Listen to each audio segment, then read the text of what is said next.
Zdravo đaci, kako je danas? U ovom videu objašnjavam uslovne rečenice. Uslovne rečenice govore vam o uslovu za vršenje radnje zavisno složene rečenice. Ako naučim zavisne rečenice, dobit ću 5. U zavisnoj rečenici vam je iskazan uslov pod kojim će dobiti 5.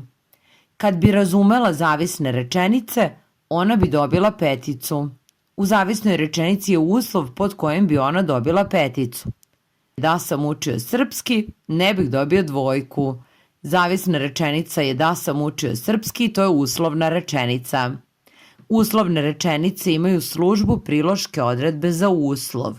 Uslov može biti ostvariv i neostvariv, no ja mislim da to vama ne treba u osnovnoj školi. Dakle, to je to. Učite, lajkujte, šerujte, prijavite se na naš kanal. Vidimo se.